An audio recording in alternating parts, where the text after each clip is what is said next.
Good Monday morning to everyone out there. Thanks for tuning in and hanging out with us. This is the Going Broadway podcast. If this is your first time checking us out, please let us know. We like to give people proper shout-outs whenever it's their first time hanging out with us. My name is Alex. To my immediate left is Cole. Cole, we had a fun evening last night. We did. We had a great time watching what could have been the greatest wrestling match ever. You didn't waste any time going to that. No, but we've already had people commenting on the pay-per-view last night, and anything from people saying it was good, decent, a flop, but we'll give our thoughts on it. Good morning to everybody that's commented so far.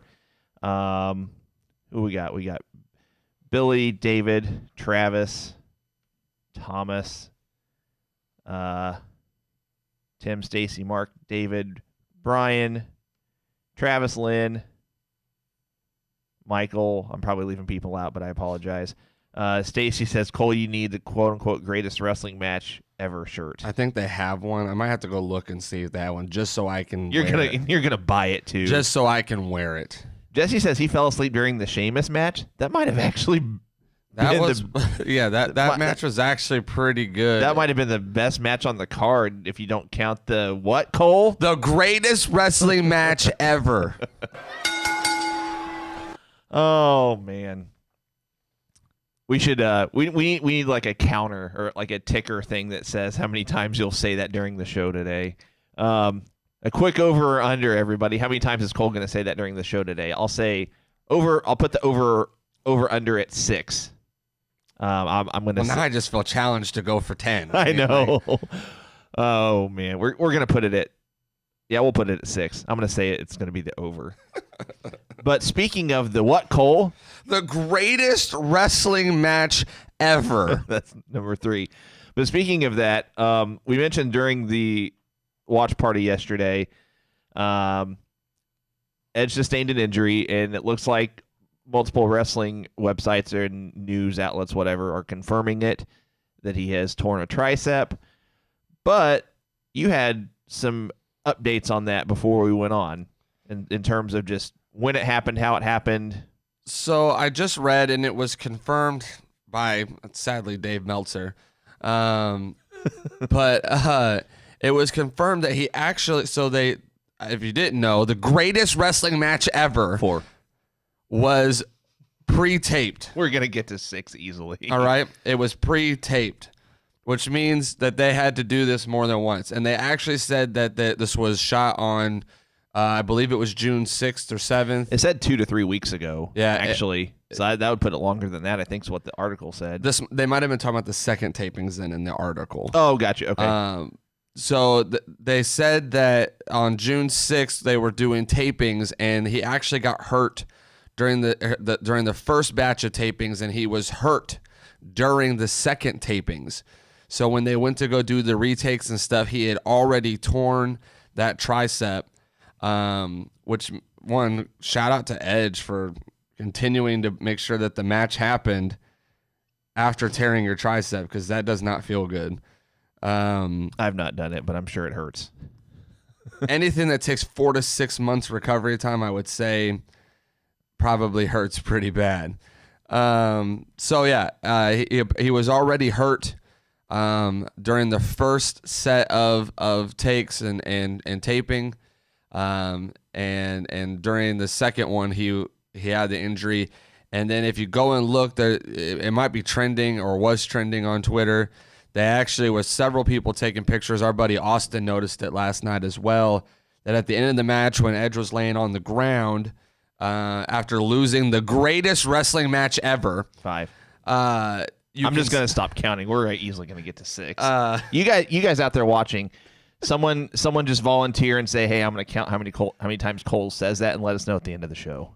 You could see, though, a bruise that is right there on the tricep of his arm. So yeah, it's been confirmed. It's sad because 4 to 6 months is not a short amount of time, especially when you've sat out 9 years. But but hopefully he can recover from that and get back. And I don't know if they continue this storyline again or if they. Well, I mean, it'd be nice to have a rubber match, but at the same time, that sets up closer to Mania, though, doesn't it? Pretty close. But the thing is, you got to remember that, and I think we mentioned this on a prior show. Actually, maybe we didn't. I might have read this like in between shows, like during the week or over the weekend or something.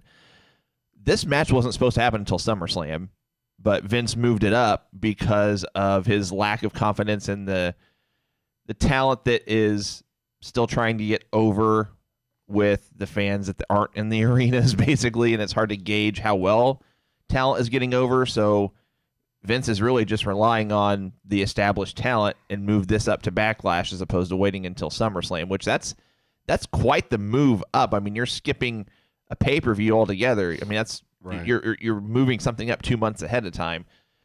Now, if that's the case, that kind of makes me wonder, how do they drag this out with Orton and Edge from their match at Mania and then waiting until SummerSlam to have what should have been, I guess, their second match? It's kind of interesting how they would have pulled that off if they just would have just periodically featured them on TV, and we as the audience are just supposed to automatically go 2 to 3 weeks in between seeing them on TV. Or the alternative, they're off TV for 2 months and then they're all of a sudden back just to rekindle things to build to the SummerSlam match. It's just, it kind of makes me wonder, just thinking out loud, how they would have gone about doing that. This actually felt more natural that this was their second match, and then a third match might have been at SummerSlam or Extreme Rules. I mean, it's, to me, that's a marquee SummerSlam type match that you skip Extreme Rules, have their third match be at SummerSlam, and you do it in something that's akin to like a Hell in a Cell, or, I mean, I don't even know how you can top the greatest wrestling match ever. So I don't know. It's just, if they really were going to wait until SummerSlam, that just seems like a long, drawn out storyline, for lack of a better way to put it. If I don't think they could have done that if they were going to be on TV regularly. My guess is they would have had to taken them off. So, I mean, they were already doing that too, though. I mean, we didn't get like a what does Edge does next after Mania kind of segment until like after Money in the Bank. Like it took them a while just to put Edge back on TV to even address it. So I think that's what they were going to do regardless, and that felt long. Yeah. I mean, just from Mania to Backlash, I mean, you skipped a pay-per-view there where Edge didn't have a storyline or a fight or even was mentioned. And that's why it felt more like, this felt, again, I don't want to use the word felt more natural, but it just, from a storyline progression standpoint, this felt more normal, I guess, than maybe it would have felt if they would have waited until SummerSlam, because like you said, they skipped Money in the Bank. They can get away with that. Yeah. And then have their second match at Backlash, skip Extreme Rules, and then have their third match at SummerSlam. Now, someone says, Dusty says, one word, Christian. Christian will not be a part of the storyline, at least from physically. From an in-ring physicality standpoint. Christian is not cleared to medically compete. He's not cleared to medically engage in any kind of physical activity. So, prove me wrong, WWE. If he is, they've kept it under wraps very well that he has been cleared, because everything I'm reading up until the pay-per-view yesterday has said Christian can in no way, shape, or form be involved physically because of fear that any bump taken the wrong way could affect him for the rest of his life. Lynn asked actually what would be the final last match, and I don't say know that it would be the second greatest wrestling match ever. It just doesn't have the same ring as the greatest wrestling match ever. Because if you say it the way you said it, the second greatest wrestling match ever, you can interpret it two ways. It's going to be a duplicate, or literally how it sounds, it's the second greatest wrestling match ever compared to the first greatest wrestling match ever. So would you really tune in to a match if it's going to be the second greatest wrestling? Anyway, No, you wouldn't. so anyway, I don't think that unless Edge just makes a miraculous recovery, I don't think we're going to see that at SummerSlam. But that brings me to my next kind of piggyback story. So Edge's injury actually derailed a lot of WWE's plans for the rest of 2020. Excuse me. 2020 is just a sucky year so far. Yeah, 2020, what did we do to you? No kidding. So basically, I mean, it doesn't go into a lot of detail, but it just says that whenever Edge signed his contract, he agreed to limited dates. The initial reports were he was going to do 3 matches, but it looked like that number was bumped up, whether that was at the request of McMahon, whether that was Edge saying, hey, I want to do more matches. But because he was supposed to work more matches this year, that's obviously going to make WWE shift their plans and storylines. Now, to what degree that's going to shift or change, I don't know. Now, the reason I bring that up is because there are going to be plans and storyline changes anyway because of the backstage changes with Paul Heyman no longer being backstage at Raw, running things. So it kind of begs the question, what part of this storyline in particular would have changed? What would have remained the same? Maybe what McMahon changed before Edge's injury, what he changed after Edge's injury. There's so many variables here with the injury, the backstage changes, the rumored changes that McMahon was making to the pay-per-view the day of, which I'll actually get to another story on that in just a second. But if he was supposed to work, let's say 5 matches as opposed to 3, that's, they're definitely going to have to make changes in some way, shape, or form. But so far, everything we're reading, everything we're seeing, like Cole said, we don't know when the tricep injury happened. They might have completely edited out the spot where he suffered the injury in itself. It could have been, a nasty looking spot that, And Dusty kind of talks about it because it sounds like he might have had the injury. He said at first it just feels like a bruise, and then over time the pain goes to a 200 out of 10. So he may not have even known he did it. Yeah. When he did it, there's no telling what move caused it. There was a rope move that I saw in the match where Orton kind of threw him into the ropes. It kind of looked like he was going to dump him over the top, but it didn't happen. Smacked right on that tricep, which just looked like to me could have been that spot. Hopefully that didn't need to be retaped the second time, because that definitely went to hurt. Yeah, doing it the second time. So speaking of Vince making changes, by the way, just as far as Edge and Orton's match, and we'll get to the recaps, guys. We'll give our thoughts on the pay-per-view shortly. What's really funny is that, so the WrestleMania 36 match, ironically, went 36 minutes. That felt long. Last night's match didn't feel long to me, and it went longer than that. It went almost 45 minutes. So I don't know. I can't put my finger on it. I don't know if it was the pace of the 2 matches, but the longer match didn't feel long.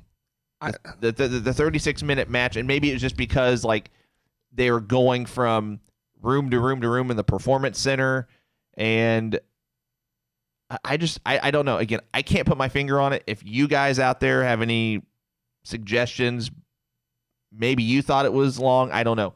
Last night's match, to me, didn't feel, I don't want to say didn't feel long. It didn't feel as long and drawn out, is the best way to put it, as their match at Mania. But it went almost 45 minutes compared to 36.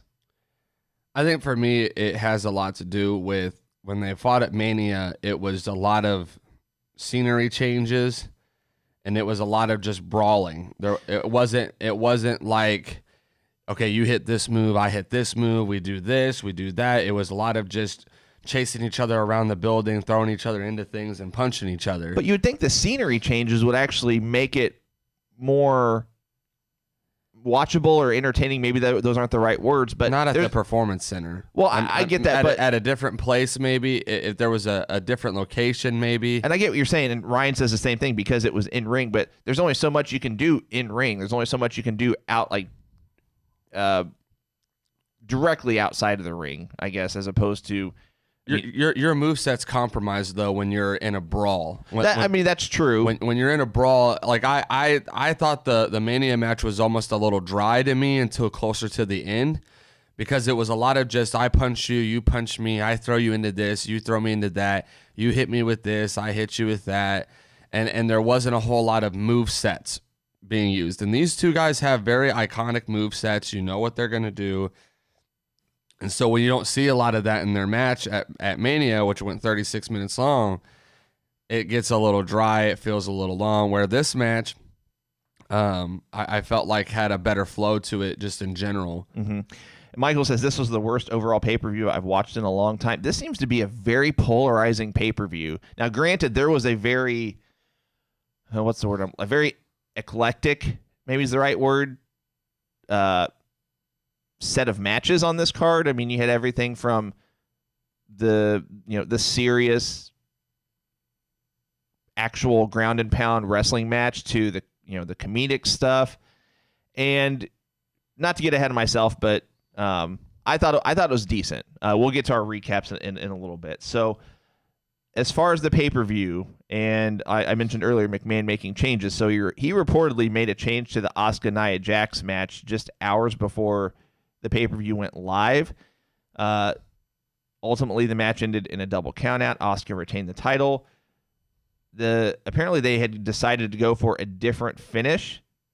McMahon made the change to the finish hours before the show. The original plan was for Asuka to actually get the pin on Nia Jax. But for whatever reason, McMahon made a change to have a good old dusty finish, a double countout. It says the impression that I was given, and this was Brian Alvarez. He said the impression I was given, I believe the original finish was Asuka was going to get the pin, and for whatever reason, the day of the show, they decided to do a double count out. I don't know why they just didn't go with the Asuka clean win over Nia Jax, especially since it really seems like we're getting Asuka and Charlotte Flair.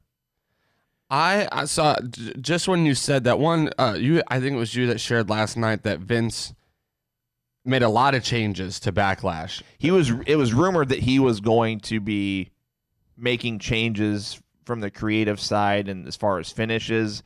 So far, that's the only match specifically that was seen, outright said. But so far I haven't seen anything else. So with that being said, the thing that comes to my mind that I think would be a good kind of filler for an Extreme Rules match is having a women's number one contender match and not actually having the women's belt defended. Maybe just have Asuka at ringside or whatever, and having a Charlotte versus Nia Extreme Rules match, and maybe let Nia get beat there, clean by Charlotte. Not that Asuka doesn't deserve to go over clean on Nia, but I think a lot of it has to do with they're just trying to protect Nia to a point of she's the big girl in the she's the big man, I should say. Kind of how we would look at it is that you don't let your giant get defeated by just anybody. You have to make sure that you protect the giant in some of those storylines so that it's believable when the giant falls. Mm-hmm. And so I think Charlotte, with her build and whatnot, I could see that maybe they could do an Extreme Rules match, Charlotte versus Nia for the number one contender for SummerSlam, and then set it up for there, and then ultimately Asuka will finally get her win over Charlotte, which would be I think more impressive to me building up to instead of beating Nia. Yeah, I can see that. I don't know who heavily benefits or even is hindered by Nia Jax taking a clean pinfall. I mean, ultimately, I still think, like you've said, Nia Jax should have taken a clean pin here, take her off TV, put her in the Performance Center. She needs more in-ring work is what it comes down to. Now, to her credit, this was a live match. To Nia's credit, I didn't see any botches last night. I didn't see any dangerous moves. I had a few where I got nervous. Yeah, I mean, that I was like, this could go bad. You know, anytime Nia picked up Asuka off the ground, you're just kind of like, especially outside of the ring. Like when she goes outside the ring, I'm like, oh Lord. But for the most part, I felt like, one, you have a great worker in Asuka, and I think Asuka kind of knows how to carry herself in a way that she can protect herself in those matches. Right. But yeah, I don't know. I mean, I think it's clear WWE is not sending Nia down to developmental. I think it's clear that WWE is not going to take her off TV. And if that's not the case, then while she's on TV, you need to have somebody working with her to strengthen her in matches. And you need to stop and I've said this before, you need to stop scripting her to do things that are outside of her talent level. You don't have the Big Show hitting 180 flips off the top rope, or 360 flips off the top rope, because he can't do it. Agreed. You have to make sure that you're having her operate within her skill set, which her throwing people into things is obviously not part of that. Right. Michael makes a good point, and I want to bring this up. He says they need to stop booking Nia Strong. Where is Shayna? She's the one we need to face. Asuka, we don't need Charlotte anywhere near the championship. So from what I'm reading lately, or what I've seen, Shayna's really going to be hurt by Heyman leaving Raw. I think it's one of those things that Vince and Bruce Pritchard are a very old school mentality that they want their women's champions, or the ones that are going after the women's championship, to be the kind of fitness model look. And obviously Shayna does not have that.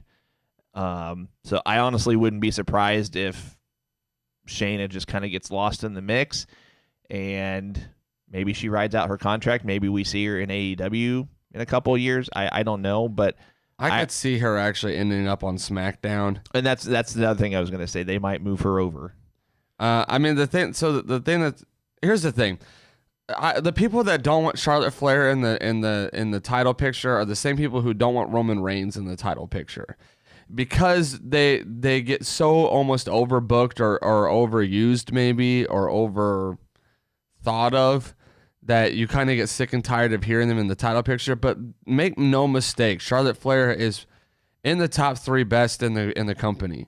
And that's a little bit different than Roman Reigns. I think Roman Reigns he's gotten better in the ring, don't get me wrong, and he's okay on the mic. It's just Charlotte Flair is legit good in the ring. Like I agree. She's easily top 3 in the company as far as when you combine Raw, SmackDown, and NXT. Charlotte Flair is in the top 3 in the company overall, right now, as far on as, the mic, in the ring. Exactly. She is the women's revolution. I mean, she has been a huge part of that. She kills it. She's consistent. She hits her moves. You hardly ever see a botch on her end. And so that's why I hate to be in the minority on that, because I feel like more people should see that, but people are just, I think she gets almost so overused or overbooked that we kind of get sick and tired of seeing her in the title match, to the point that people start signing a petition saying, God, please stop putting her in title matches. But I mean, Ric Flair was 16-time world champ. I mean, exactly. But the thing is with that, he was 16-time world champion over the course of 20 years, I think. She's already had it 10 or 11 times. 9 years in, I think. Now, what they need to do, that's not Charlotte's fault. That's, we're faulting WWE booking and creative at the moment. What they need to do with any of those 10 or 11 title reigns, however many it's been, they should have just made her be dominant, carry it for like 2 or 3 years. I mean, literally make her seem like no one's ever going to beat her. That's what they did back in the day with Flair. They had him have extended reigns and keep the belt on her for an extended amount of time, so she's not winning it, dropping it, winning it, dropping it, winning it, dropping it. So she's not 10-time champion in the span of 4 years, 5 years. I would be curious to see as well how many how many of those title reigns were due to the fact that someone got hurt or a storyline change. Because the other thing is that WWE has to have their go-to people when something goes wrong. All right, so when the belt when the person who's holding the belt or should be holding the belt gets hurt, who do you turn to? Mm-hmm. I don't know if you guys remember a few years back, somebody got hurt and they ended up putting the belt on Sheamus because he had the Money in the Bank briefcase because they knew that, hey, we know that this guy can at least hold the belt. We know that he can take care of it, make sure it's good until we can figure out what we're going to do. Right. So in a last-minute situation, I could see Charlotte Flair being that kind of go-to woman for them, that when they see something's not working, someone gets hurt, something changes, something happens, whatever. Oh, well, we're going to go put the belt on Charlotte real quick because we know that Charlotte can take care of our belt and our women's division while we figure out what it is we're going to do. Agreed. Mike says Charlotte has alignment issues. She acts like a heel when she's a face, acts like a face when she's a heel. Wouldn't put her top 3. I disagree. I mean, I respect everybody's opinion. I think she's top 3 right. I'm not saying top 3 all time. I'm saying top 3 on Raw, SmackDown, NXT's roster combined. I think she's a living like reincarnation almost of her father, though. I mean, she you can like her and her be a heel. I mean, she literally has taken on that role so well that it should be hard to know if she's heel or face. Because Ric Flair was at times hard to realize if he was heel or face. Because at some point in his career, you just loved his gimmick and who he was so much that even when he was operating as a heel, everybody's quoting limousine riding, hitting the woos with him. They're wooing on his chops. You know, they're cheering for him when he comes out, and he's the heel. And I think more recently, even with Charlotte, it's been hard to tell if she's heel or face because she's feuding with a Sasha or a Bayley who's clearly heel, but she's doing heel-like things in matches. That's who her dad was. Exactly. And nowadays, in today's world of wrestling, you pretty much have, I'll backtrack. I'll phrase it like this. Back in the day, you had clearly defined heels and clearly defined faces. Right now, you have some of those clearly defined heels, some of those clearly defined faces, but you have a lot of people that are in that middle range where they're tweeners, and that they're tweeners because they're polarizing with fans. There are people that love Charlotte, even if she's a heel. There are people that hate Charlotte, even if she's a face. And I guess what I'm getting at is we're not necessarily saying we're not sick of Charlotte being in the title picture. The point we're making is it's not like she's not deserving of it. Now, I agree with the mentality that it does seem like she's kind of being shoved down our throats a little bit, and a little bit might be an understatement, but that's on the end of booking and creative with WWE. That's not on Charlotte. And Mike says, I appreciate her work schedule, but how much was her choice and how much was marketed to her? I'll phrase it like this. If you work for a company and they ask you to do something, are you going to tell them no? If a company is saying, here, I'm paying you $1 million a year, and they ask you to do something, are you going to tell them no? No, you're not, because it's in your contract to say you do what your employer tells you to do or what they ask you to do. Now, again, I'm not saying that I don't think Flair is being overbooked in the title picture.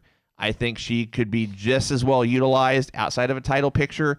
But the fact of the matter is, like Cole said, whenever WWE is in a tight spot when it comes to their women's division, like now Becky's injured, Asuka's got the belt now, but at the same time, is Asuka a long-term champion? I don't know.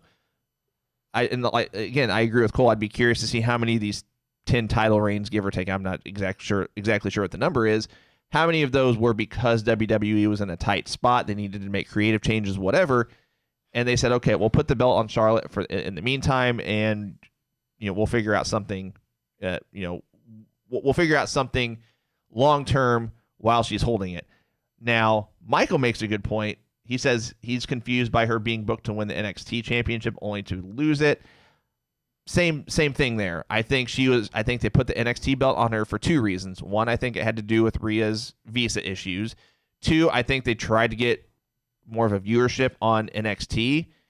Whether it worked or not, I don't think it did. And I think they just pulled an audible, and credit to WWE for pulling an audible. If they see something's not working, they took the belt back off of her, and they still made her look strong by not taking the pin. I don't think it would have not made her look strong if she would have taken the pin and maybe put Io Shirai over. Right. But, there's cases to be made on any and each side. We're in new waters too. I mean, this is new waters for every company, because no one's had to operate as a wrestling company in a pandemic where you don't have crowds, where you don't have that kind of atmosphere. So had they went this route, I think, with Charlotte on NXT, because they didn't know what else to do during the pandemic, and they're like, if we bring a top star over that we don't really need right now on Raw or SmackDown, and have them kind of help with this current storyline or whatever, our ratings might go up. They're also going up against AEW, which is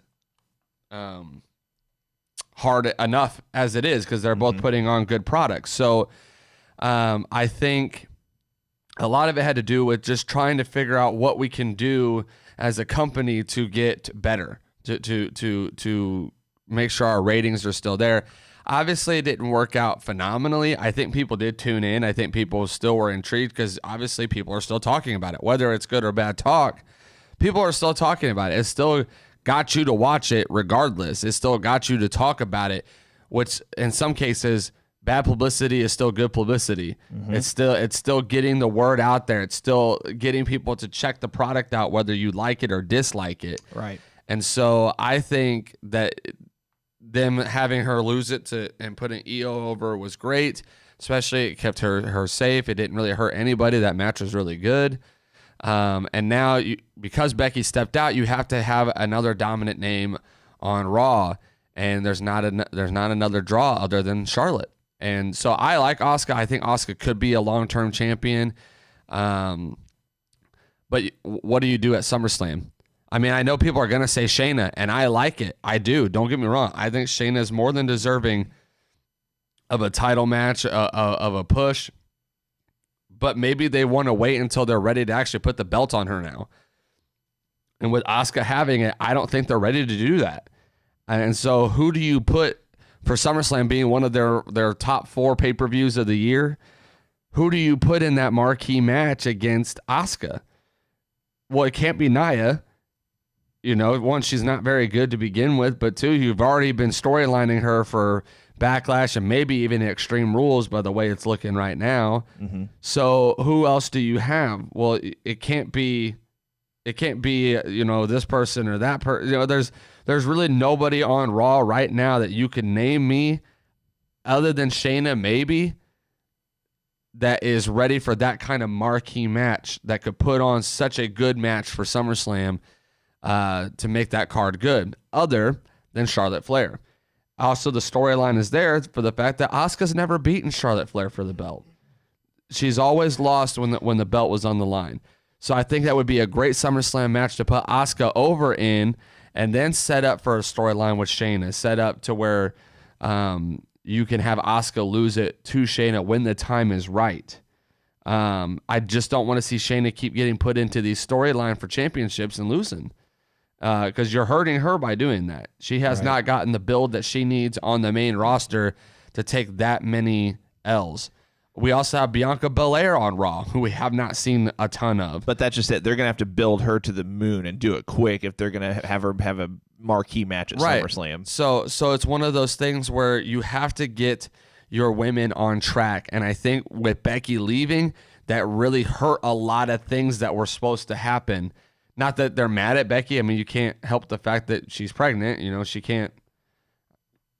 She got pregnant. It is what it is. You have to move on. The show must go on. And so I think a lot of it has to do with the way things shifted when Becky left and Charlotte having to shift back over. And now storylines are having to kind of be reworked and rewrote and stuff. But there are plenty of people that just need to get built on Raw or get switched over to SmackDown and maybe do a little bit of a women's shakeup.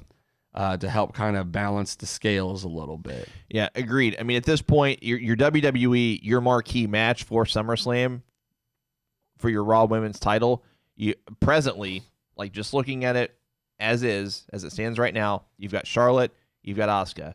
That's pretty much it when it comes to a marquee match presently. I know Dusty mentioned Ronda heel arrival, possibly, but I'm just, again, if you're looking at it as it stands right now, all you've got on Raw is Charlotte and Asuka. Nia Jax should not be in that spot. Bianca Belair, they're going, like I said, they're going to have to push her to the moon and do it quick if they want her to be in a marquee match at SummerSlam. There's really nobody Same else. with Shayna. Shayna would have to get pushed. Yeah, same thing. You gotta give her a push, otherwise she's not ready. So yeah, I mean, and is one pay-per-view enough to do that? You know what I mean? Like, especially with no crowds. I mean, Bianca would be really hard because if you didn't watch NXT, you have no idea who she is. Exactly. And you might have saw her at Rumble, but that was it. You had one encounter with her, and that was it. I mean, really, all you can do is do what Vince is doing with Edge and Orton and give a call to Lita or something and say, hey, our roster is like really depleted right now. We need you to come in and do a Raw Women's title match. And don't get me wrong, I'm not saying I'm for that. I'm just... The name would be there, though, right? I'm just saying, we're looking at this from like Cole said, we're looking at this from a name perspective, from a recognition perspective, an in-ring work perspective, a good build perspective. Right now, on paper, all that's there is Charlotte and Asuka. Plain and simple. Robert just said, what if they brought someone back? That is exactly, like they might bring back Lita. They might. I don't think we'd have another Trish Stratus. I wish Ember Moon was healthy because I could get okay with Ember Moon, especially on like a returning basis. If they wanted to flip Kairi Sane on Asuka, that could work. Just from the standpoint that Kairi and her at least had storylines and stuff together as a team, and they could flip one of them face and keep one heel and do it that way. But there's really not anybody even like on the sidelines right now other than Ronda maybe that I think you could just bring in and it be like a marquee match. I don't think bringing Trish Stratus in makes a whole lot of sense. We've had Trish Stratus in Charlotte at SummerSlam already. That was Trish year? versus Asuka, but I'm saying like when you actually think of that match, it's not going to be that good. Like someone said yes to Ember. Ember is at least talented enough to put on a great match, but her injury is a tricky one. So I don't know how long it would be till she's actually ready, if she ever will be ready to come back. But there's no one that I can currently think of that can just jump into a storyline that's either sitting on the sidelines or is sitting at home waiting for the call that's just ready to go. Right. Like just to plug and play into a SummerSlam match. By the way, what I was getting at is bringing somebody back not to put in the Raw Women's title match, to put with Charlotte Flair, so she has something to do outside of being in the title picture. It's just there's not an alternative for Charlotte aside from being in the title picture on Raw. There's not a Brock Lesnar or a Goldberg or there's not many women that have that kind of name value that are sitting at home waiting for a phone call though. Like that can put on that kind of match, you know what I mean? Like Brock Lesnar, you can call him and be like, "Hey, I need you to come put on a world-class match for me," and he shows up. It might only be 5 minutes long, but it got the job done. Right. Goldberg gets called for his name value.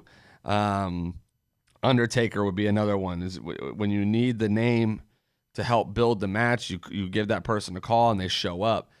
I don't think you can do that with Beth Phoenix. I don't think you can do. I just don't think those are draws the way that the men's ones would be.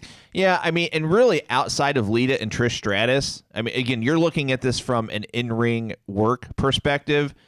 You've got Lita, you've got Trish Stratus, Beth Phoenix, probably that'd be just about it. I mean, because any other prior women's talent was not really good in the ring. I mean, I'm just going to be 100% open and honest. Like, and if you guys are watching, if you can think of somebody, Dusty says Charlotte versus Jackie. I don't think Jackie is. Yeah, but now you're getting to people who are at an age. Yeah, exactly. And I hate to put it this way, but when women have had kids and have been out of the business a long time, it is extremely hard to come back and be at the same level. And the only reason Trish was able to, because she's got her workout yoga thing. But she's not just jumping back in. You know, like there's one name that sticks out to me, and I only know this because I've been watching the documentary. Michelle McCool could potentially put on a decent match because she's trained still with Undertaker. She still keeps in shape.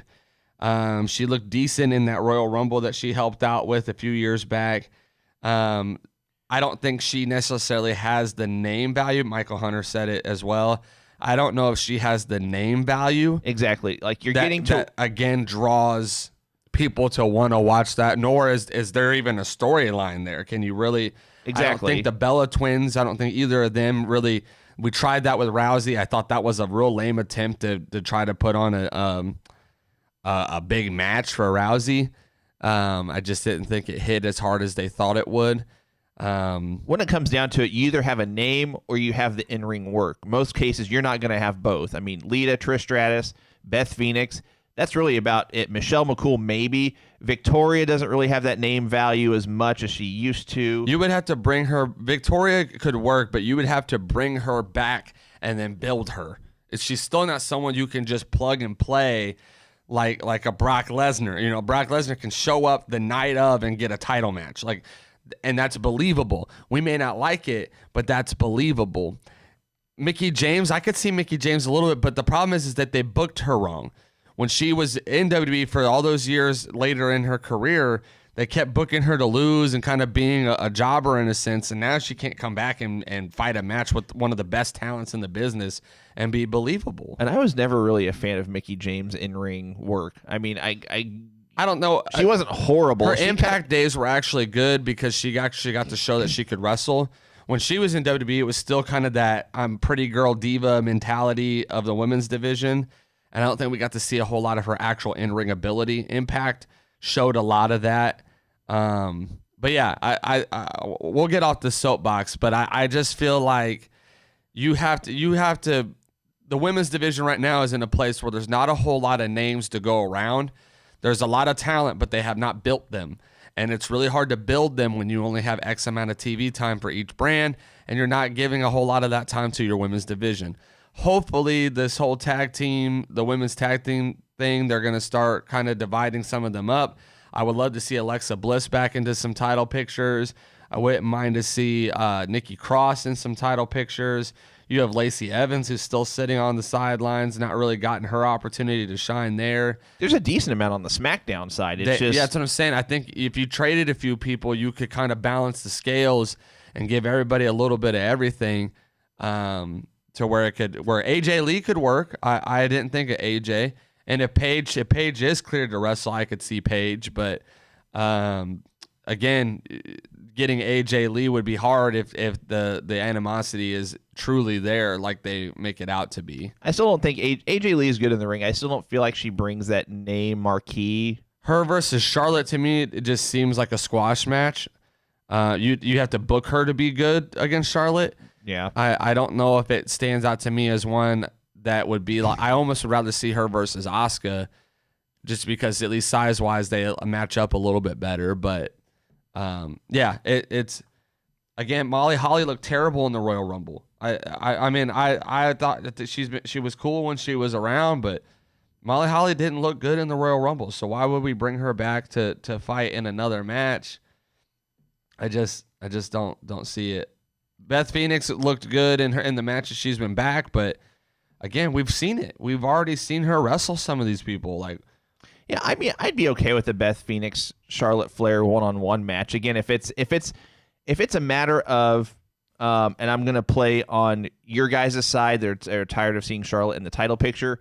If you want to see Charlotte in a match outside of a title picture, again, you need a marquee name and you need to maybe have a marquee match that hasn't been done. We've not seen Charlotte and Beth Phoenix. That could be a route that could be an option. But again, you'd have to build that storyline somehow. You can't just throw it together like they kind of did with the Charlotte Trish Stratus storyline. I mean, that made sense. They did some build with it, but it wasn't a summer long build to SummerSlam last year. With Charlotte's current character, as well as the fact that Beth Phoenix has been on NXT as a commentator. They could kind of play off that if they wanted to build towards it, because Charlotte's been on NXT.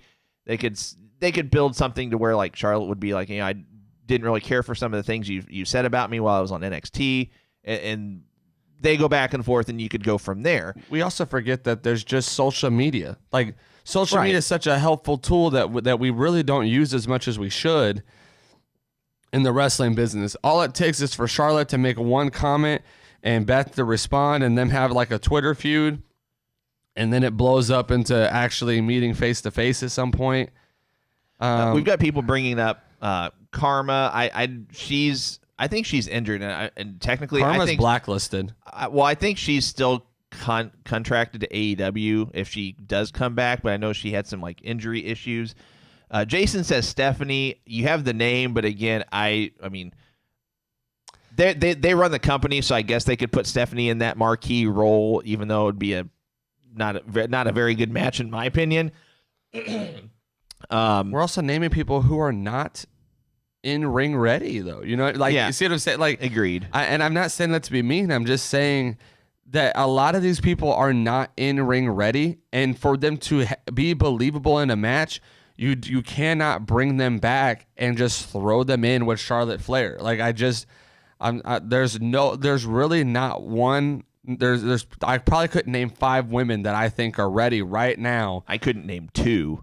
I think Ronda Rousey you could throw in there in a non-title match and just do her versus Charlotte kind of. I meant 2 currently on the active roster. There's not many that are just ready to go. Right. Stacy Keibler could never fight. Okay, like, she's been awful. She was always looks. I liked Stacy Keibler as a personality. She was a good manager, but she could never fight. She was never that good of an in-ring talent. A lot of it just goes back to, guys, they need to start scripting more time for the up and coming women that are on their roster, build them up so they're believable for matches. I wouldn't mind seeing a Bianca Belair versus Charlotte non-title match. I think it would be great, but you got to build it. Exactly. A Lacey Evans versus Charlotte would be great, but you got to build it. But Charlotte's on Raw. And we're kind of sticking with that trend of like keeping Charlotte on Raw. If they move Charlotte to SmackDown, whole new ball game. Plenty of things to do there. There's a lot of stuff they could do there and still keep her out of a title picture. You know, Lacey Evans. I'm drawing a blank right now. I mean, you could throw in. They're technically not on either roster, but I mean, you could have Alexa Bliss and Charlotte singles match. You could do. I mean, Nikki Cross is good in the ring. I think she's a good in-ring talent. If they pushed her enough, she doesn't have the marquee name yet necessarily, but that could be a match that puts Nikki on the map. Something like that. You know, they could use Charlotte. We haven't said that. They could use Charlotte to give someone else a rub, even if Charlotte gets the win.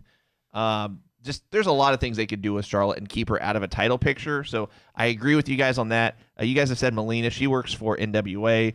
And Gail Kim is up there in age. I mean, like, Gail Kim was good. Melina was good. But Gail Kim, I would have to guess that she's probably at a point where, again, her versus Charlotte specifically, no.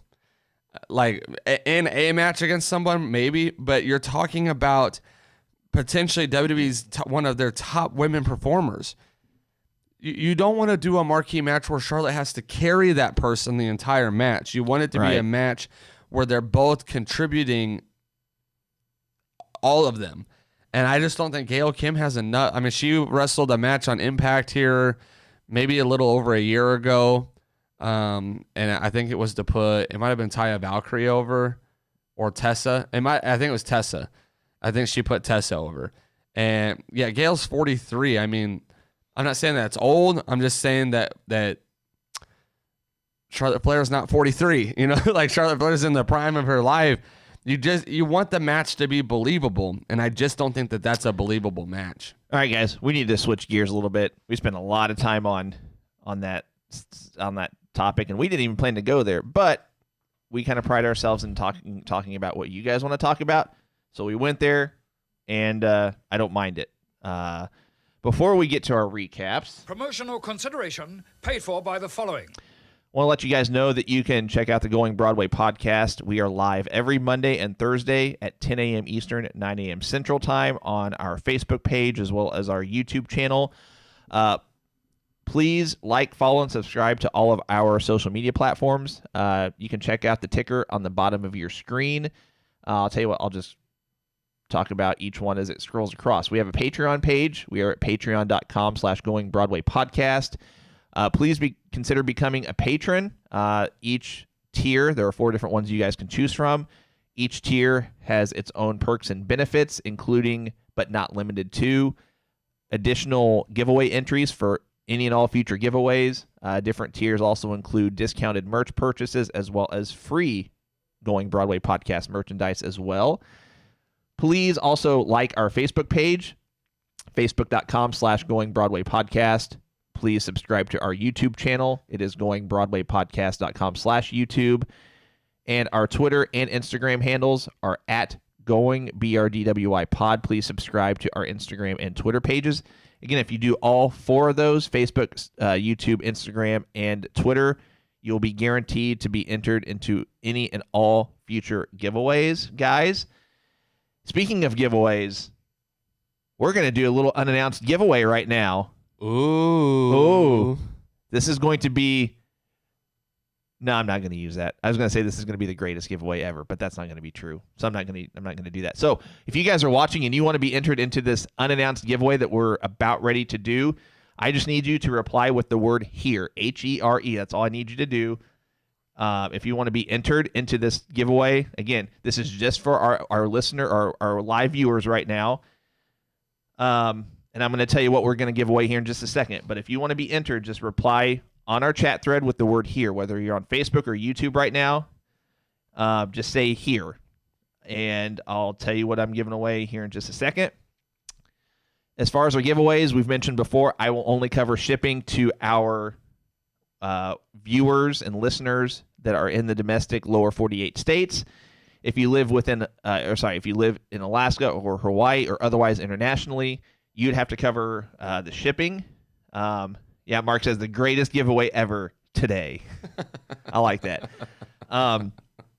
So yeah, if you just reply with the word HERE, I'll give you guys until 10:55 Eastern Time, 9:55 Central, to reply with the word HERE. Again, this is just for our live viewers. This is an unannounced giveaway. I've said we're going to do these, and we're going to do one today here shortly. This is what we're giving away, guys. This is a one-of-a-kind Going Broadway podcast tumbler. Ooh. One of a kind. I feel like there needs to be like a sound effect. I don't have anything. I looked on my sound bites over here and I couldn't find anything. But yeah, this is brand new tumbler, Going Broadway podcast tumbler, one of a kind. Spin it super fast. I'm just messing around. But yeah, if you guys reply with the word HERE, HERE, I'll give you guys another 2 minutes to do that. And we'll do that drawing here in just a second. Actually need to get my little randomizer thing pulled up here. And basically what this does, guys, if you reply with the word HERE, I've got a program that automatically populates these comments into a program, and I just copy and paste from that program into this randomizer. So anybody that has replied with the word HERE will be entered. That's what we need. We need Bobby Roode's Glorious theme music, just to play for any of those moments. That would be perfect. Just the glorious. I won't give it. Have you guys seen? We'll talk about this for another minute or so. Have you seen that that video that Gargano and Ciampa did with Bobby Roode and his like they'll. It was the DIY days, and they would follow Bobby Roode around a different location. It was like a compilation video. If you haven't seen it, you need to go watch it. They basically are filming themselves next to Bobby Roode in a ton of different locations and situations over a period of time, where they play his theme music, and they kind of just stare at him, and then finally, like, Bobby Roode will nod his head. They wait to get his reaction. And then once he nods his head, they kind of get hype. And there's a few times where it looks like Bobby Roode's going to like chase them down or beat them up, and they kind of get scared, and then he nods his head. And it was one of those like organic things that just kind of took off, I think, at the time. But if you haven't seen that, they have a compilation video on YouTube. You should go check it out. All right, guys, I'm cutting off the hears. So You've been cut off. So what I need to do is copy and paste this list over the list. The list. The lexicon. The what do you call it? The Lexicon of Les Champions or something like The that? lexicon of the Les Champions. All right.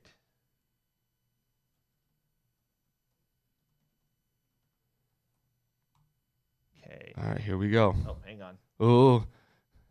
The anticipation is rising. There we go. Okay, didn't want to paste it first. All right, I got everybody in here. So, we're gonna do 10 clicks, guys. And by the way, after this, we're not going off the air. We're gonna do our recap, etc. of the pay-per-view last night. So, unannounced giveaway drawing time. Here we go. Hang on. All right, just so you can hear me clicking down here. We've got. And by the way, guys, we do 10 clicks. If you're not familiar with our giveaways, I do 10 clicks. Whoever's on the 10th click wins. And then I don't contact winners going forward, so hopefully the winner of this is still on the chat thread. And it is the responsibility of the winner to contact me with their address. And if you live internationally, we'll have to discuss shipping options and things like that. So, all right, here we go, guys. I'll probably get off camera here, but that's all right. I want to hear you guys. I want you guys to hear me clicking. All right. 1, 2, 3, 4, 5, 6, 7, 8, 9. All right, on the 10th click, this is going to be the winner of our one-of-a-kind Going Broadway podcast tumbler. It is number 10, Adam Meadows. Adam Meadows. Adam Meadows Adam Meadows is the winner of the greatest giveaway drawing today. So, Adam Meadows, if you're watching, you can reply on the chat thread just to let us know that you're here, and or contact me through our Facebook page or really any of our social media platforms, and we'll get you squared away. Did you tag him in that? It didn't let me. Okay. I was trying to. All right, Adam Meadows. Again, you are our winner, and you can contact us through our social media pages. And we need those fake crowd cheers from last night's match, Agreed. from last night's greatest wrestling match ever. I lost count, but we did get above 6, and that's where I put the over and under. So it kind of doesn't matter at this point. All right, so we got about 30 minutes before we need to wrap things up. So we got plenty of time. We'll get this pulled up here. So, Adam Meadows, once again, reply on the chat thread if you're still here. And technically, Adam does have up to 24 hours to contact me. Even if he doesn't do it on this thread, he can contact us through our social media platforms. Through my personal Facebook page if you want, but I have to hear from you. I have to hear from you by 11 a.m. Eastern tomorrow. So technically, I'll give you 24 hours and a few minutes. And some change. And if I don't hear from you, then I guess we'll just have to hold on to this tumbler and do another unannounced giveaway at some point, because this is really just supposed to be for our listeners. Or viewers, I should say. So if he doesn't claim it, we'll have to do this drawing another time. If Stacy would have won, she would have been Tumbler Quattro straps. But she doesn't have 3 belts. She's only got 1. She's only Quattro straps if she wins our next drawing. She's potentially a Quattro straps. I mean, it's just funny that she's already people are already allowing her to be Quattro straps. I'll just blanket answer this real quick. Billy says, when are you doing the next belt giveaway? We need to get to 5,000 likes on Facebook, guys, and 1,000 followers on Twitter. I did say we needed to get to 500 followers on Instagram and 500 subscribers to our YouTube page. We have since hit those 2. We're about 40 away from hitting 1,000 on Twitter, but we've still got a ways to go on our Facebook page. We need about what? I'm still just loud. Alex Cole, baby. Oh. I'm just dead. We need about 40 more on Twitter, and like 950 more likes or something like that, or maybe just 900 more on Facebook. So we got a ways to go, guys. But that's where you guys come in. You need to share our pages with your friends on your social media pages. Let people know, hey, these guys are doing belt giveaways. They're doing other giveaways that you can win. All you got to do is like our Facebook page, subscribe to our YouTube channel, follow us on Twitter and Instagram. That's literally it. That's all you got to do. Technically, you got to watch the show whenever we do the giveaway to claim the winnings if you want to. But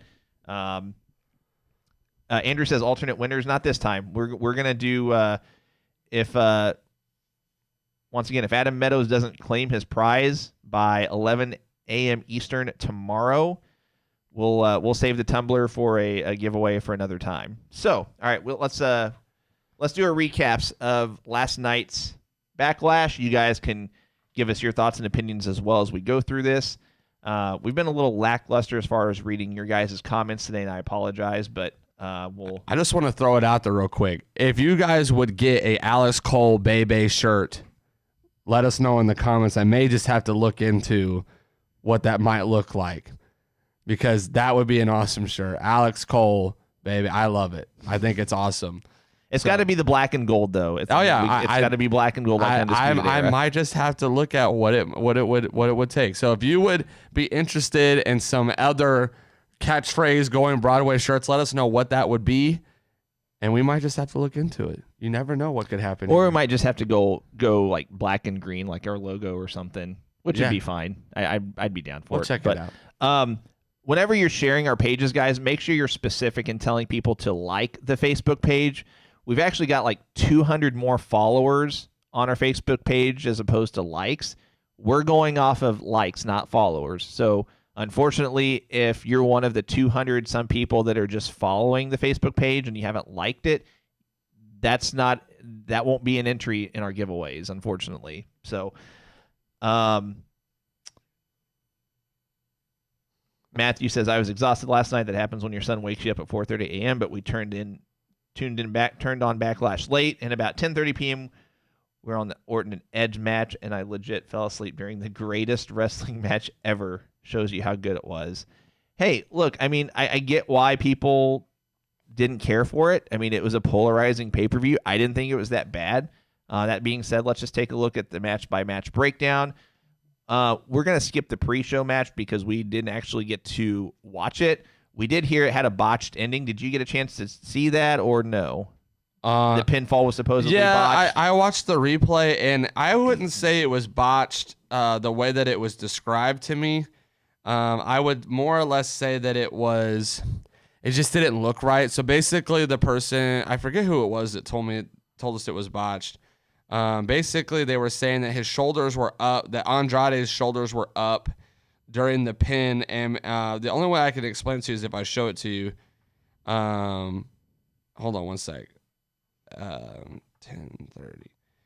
So the only way I can explain it to you is basically he was like holding the back of his head, but he had his arms crossed like this, and it had his kind of his shoulders off the mat, and it when they went for the pin, it looks like the referee almost has to tell him to put his shoulders down to go for the pinfall. It didn't look botched. It just looked unnatural. Maybe it looked like maybe Andrade was overselling the power bomb for Apollo. Thank you. I was like, who's our Intercontinental Champion? United States champ. Why do I keep saying that? I feel like he should be Intercontinental. It's a Monday. But someone also said that the referee like hesitated on the 3 count. Did that happen? Well, because I think what they're saying is if you watch the replay, it's more like the referee didn't count until he told him to put his shoulders down a little bit. Because the referee has to still look believable. He can't put a pinfall when both of his shoulders are off the mat. Right. So I think the referee was just trying to make sure that there wasn't like hate going on Twitter for the faulty pin that wasn't supposed to be faulty scripted wise. I don't think it was a botch. I think it was it looked unnatural from what it was supposed to be. Look at Ryan's comment. I'll let you read that one. I'm getting there. Hold on. Starts with wheat also. I'm reading Dusty's. I'm thinking the graphic would be Cole's pixelated avatar with the Sting shirt in the form of Terrence and Phillips from South Park. Next one. We also need the greatest wrestling podcast ever shirt. Yes.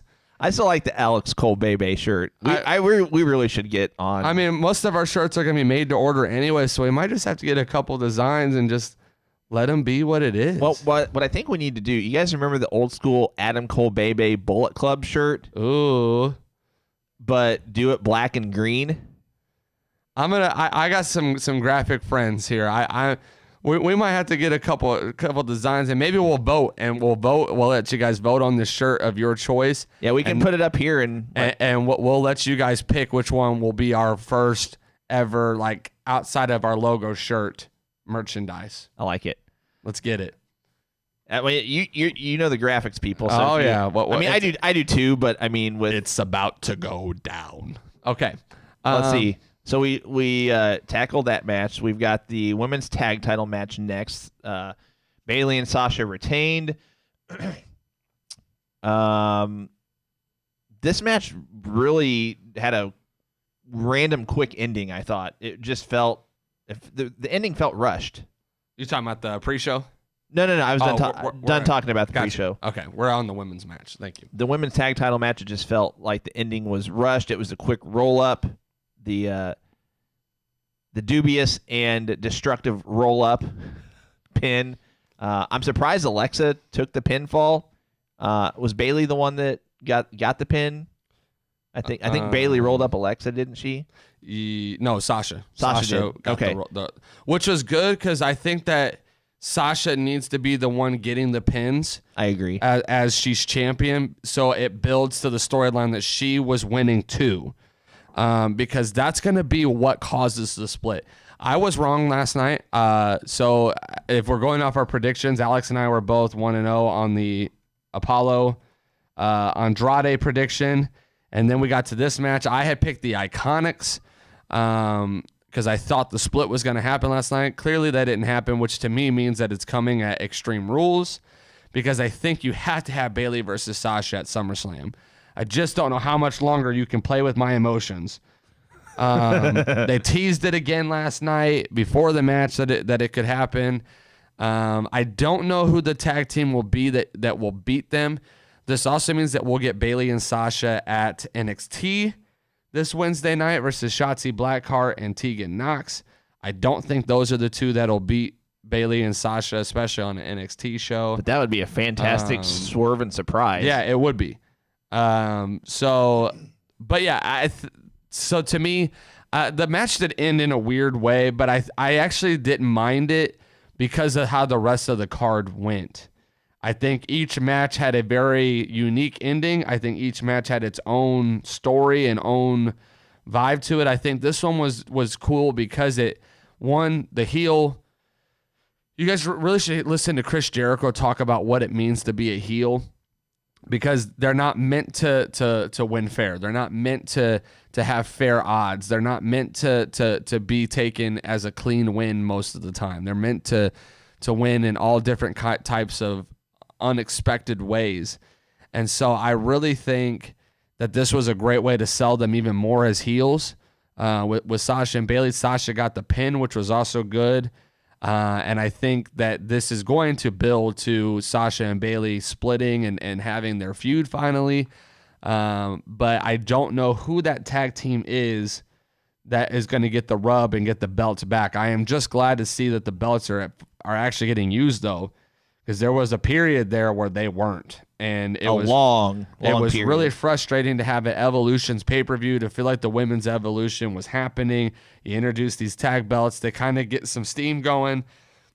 You put it on a pretty good tag team as far as wrestling ability goes, and then it went to nothing. So, I thought it was a great match. I thought it was a decent match, I should say. I do wish it would have went a little longer. I think it could have went a little longer. Oh, it could have went double the time, probably. We also talked about how it was kind of unique how they did the match because it was a triple threat tag match, but all three were in the ring at the time instead of having two in and one having to tag in. Right. So there was some different rules, I think, than what we're used to seeing. But yeah, the match was decent to me. I'm okay with the outcome. Obviously, I got it wrong. Alex is at this point in the show is 2-0, and I am 1-1. So yeah, I thought it was a decent match. Alex, I think you might have beat me on this card. I did. Is this the first time since we've done predictions that you've beaten me? Probably. Ooh. Real quick, I'm going to mention this one more time. Adam Meadows, if you are watching, you were the winner of our Going Broadway podcast Tumblr. You have until 11 o'clock Eastern tomorrow to contact me to claim this. Otherwise, we'll have to do another drawing for it some other time. But that's the last time I'm going to say it. Adam Meadows, contact me between now and 11 tomorrow. We got the next match on the card. Sheamus getting the win over Jeff Hardy.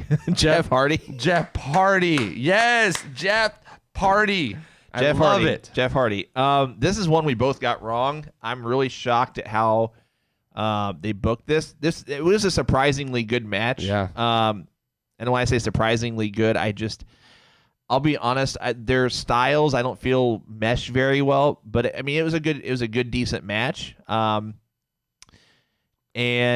I'm intrigued to see how they book this feud going forward. How they book each of them individually going forward. I don't know if they're going to continue their feud or if they're going to have them go in different directions. I teased last night maybe they'll do a Jeff Hardy heel turn, which we haven't ever really seen. No. In WWE. I just wonder. I mean, if they continue the feud, that would probably make the most sense, and then eventually Hardy would get a W. But I'm really surprised. I thought this was going to be Hardy getting the win, and then they both go in different directions storyline wise. Sheamus getting the win tells me either they're going to continue this storyline, and then they're going to have a gimmick match next or something like that. Maybe like a Hardy compound thing. I don't know. Maybe they do like Jeff Hardy becoming Willow or a similar character or whatever. I actually addressed both things there. So either they continue the feud and or Jeff Hardy becomes a different character, a heel maybe. I don't know. If they go in different directions, I'd be really confused by this brief feud if, from a character standpoint, if they both remain the same. Now, I'll say this. Looking at it now, at this point in the show, I'm now 1-2, and Alex is 2-1. Or Alex is 1-2. I'm 2-1. 2-1. Thank you. Got it backwards. So I this to me looks like they might actually be getting ready to use Sheamus in a singles title push area, maybe the Intercontinental. Could be main title picture at some point. I don't know. I thought this match showcased both of them very well. I think it gave a little bit of both of their styles and both of their kind of, not maybe their best work, but showcased them in a way that was believable, that they could be used the right way. I don't think Jeff Hardy needed the win as much as Sheamus did. And now kind of looking back on it, Sheamus getting the win solidifies that they are on board with him.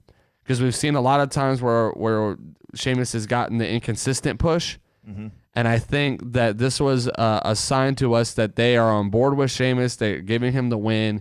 And it wouldn't shock me if they go their separate ways or kind of slowly go their separate ways into different storylines.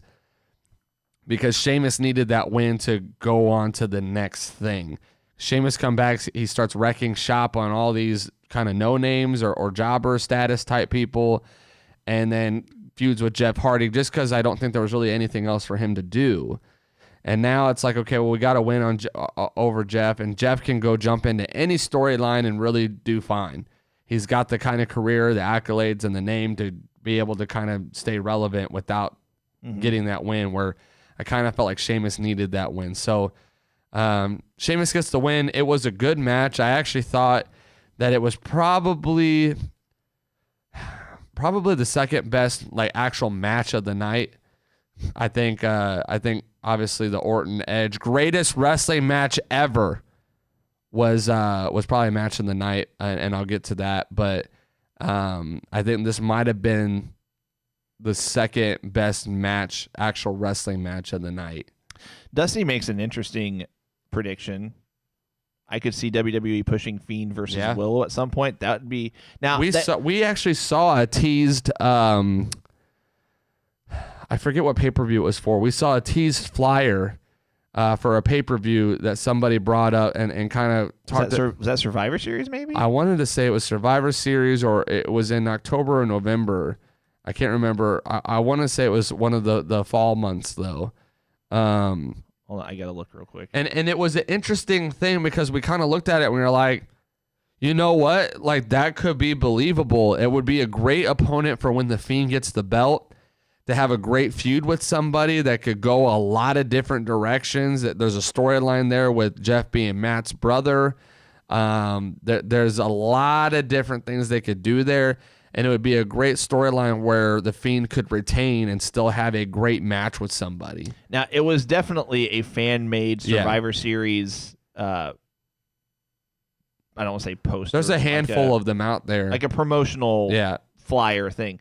But I've seen a promotional flyer that was fan-made. That this would be one of the.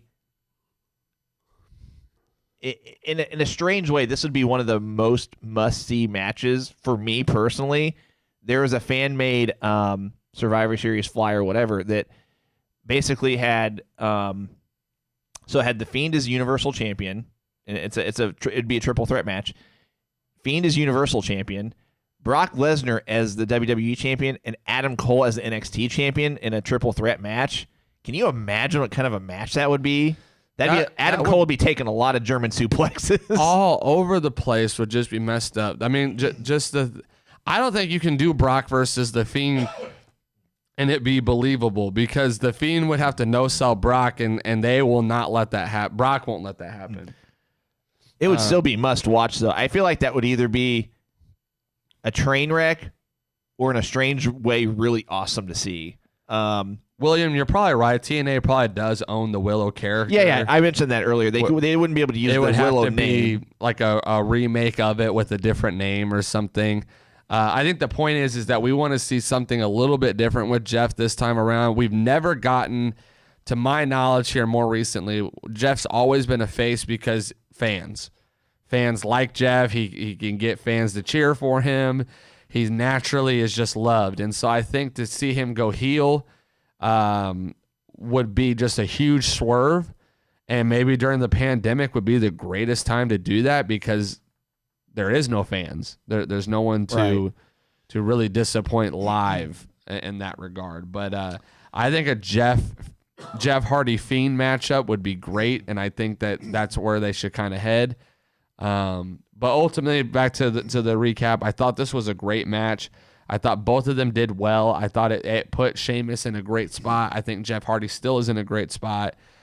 This match went, I think, a little bit longer than we expected, too. I think they gave it some time. About 17 minutes. Yeah, I felt like they gave this a decent amount of time that, and I think it deserved it. I thought it did its part. So the next match, we've got a double count-out. Asuka and Nia Jax. It went a little over 8 minutes. Technically, we both got this correct because anytime we predict a title match, we really just predict who's walking out as champion, not necessarily the finish. Because technically, Nia Jax could have gotten the win via countout or DQ, but in my mind, it's more important who walks out with the belt. Asuka is still champion, so in my mind, we both got this one right. Again, we mentioned this earlier about McMahon changing the finish to this. It was going to be Asuka getting a clean pinfall over Nia Jax.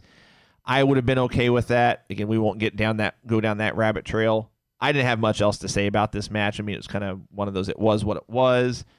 Because it was a double count out, they're probably going to keep Nia Jax in the title picture for the time being, whether I agree with it or not. I still think this is just an opportunity to kind of get Charlotte into the title picture. Because as we saw, Charlotte lost the belt at NXT. in your house, and kind of ultimately just got put right into the conversation, as she should, in my opinion, with the current climate of the women's division. So I really kind of see this more turning into a Nia Charlotte feud to see who can face Asuka. I wouldn't mind seeing an Extreme Rules match between her and Nia at Extreme Rules, because that's a match where I think Nia could shine the right way. And get a little bit more leeway and work with someone who's a little bit bigger, and Charlotte, who can handle a little bit more of a rough around the edges type competitor. And ultimately, I think you're going to see that lead to a Charlotte Asuka at SummerSlam. This match was okay. It was probably the worst on the card just because of how it was booked. I think I would have rather have seen a clean winner, even if only one of them got counted out. I think I would have rather have seen at least a clean, okay, this person got the win. But ultimately, it was a double count out. Nothing you can do about it. It seems like it's a setup for a longer storyline, whether they add people to that storyline or whether it kind of seems like a storyline and then kind of dwindles to nothing because Charlotte steps in. That'll be remain to be seen. Probably tonight, we'll kind of see the start of that. Next match, we had what was supposed to be a 2-on-1 handicap match for the Universal Championship, but it was announced just before that they teased Miz and Morrison being co-champions, but they said whoever got the pinfall would be the standalone champion, I guess. Maybe that was the right word. But inevitably, Strowman got the win. He got the pinfall on John Morrison. I actually stepped out for a couple minutes during this match to take a restroom break.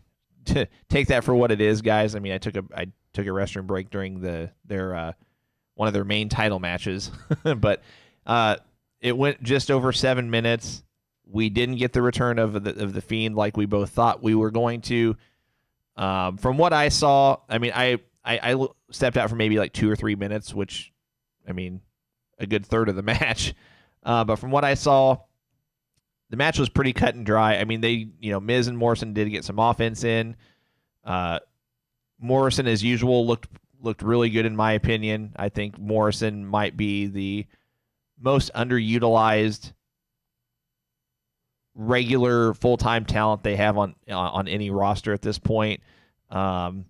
Especially, he's been around the business for a while. He's getting up there in age, but he can still perform. Nonetheless, Morrison takes the pin. Strowman gets the win, still champion, and we don't get a Fiend return. So it kind of makes me wonder, where do they go from here? I do want to backtrack because the music video was amazing. Okay, I've still not seen the full music video. You need to go watch it. I watched it on the way home, and it was... Oh, that's safe. Yeah, I'm sorry. I just couldn't wait. I played it and heard the song. The music video was kind of just a music video. There wasn't a whole lot of comedic things in the music video. They did have like these made up electric guitars that were pretty funny.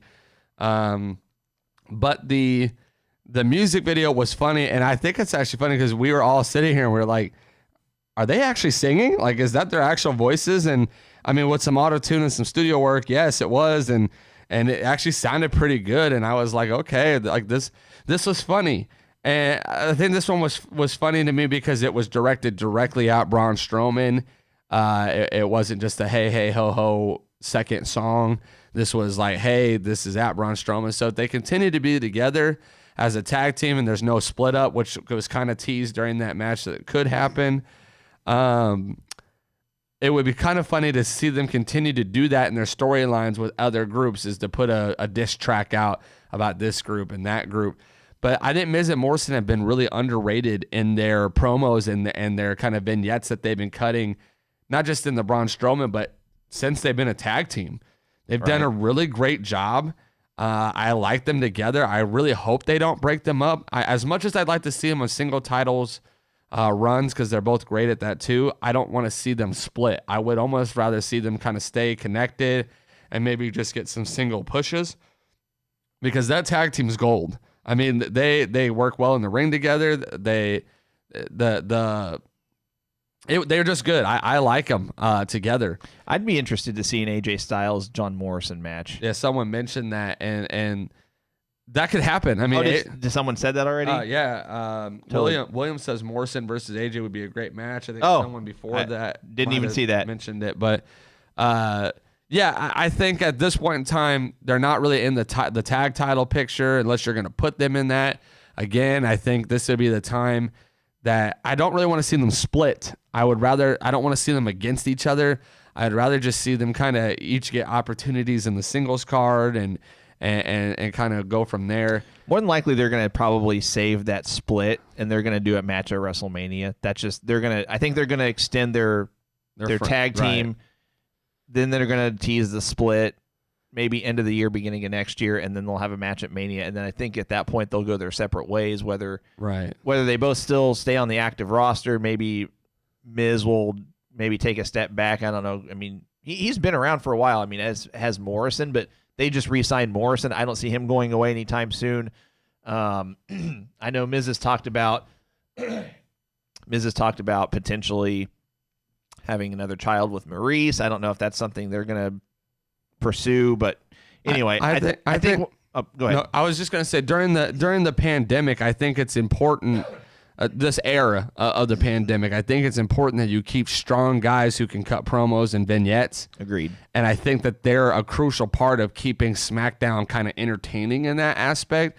SmackDown actually has probably more entertaining people on their roster than Raw does as far as keeping people laughing and engaged. Because they have Otis, they have Miz and Morrison, they have the New Day. Well, I think the in-ring product on SmackDown is better than Raw too. Yeah, I mean, yes, but ultimately, I think the entertainment thing is there for them, and I like that, and so I don't want to see them split. We did see in the match that they were able to get Braun on the ground for what could have been the pinfall. Miz goes to pin.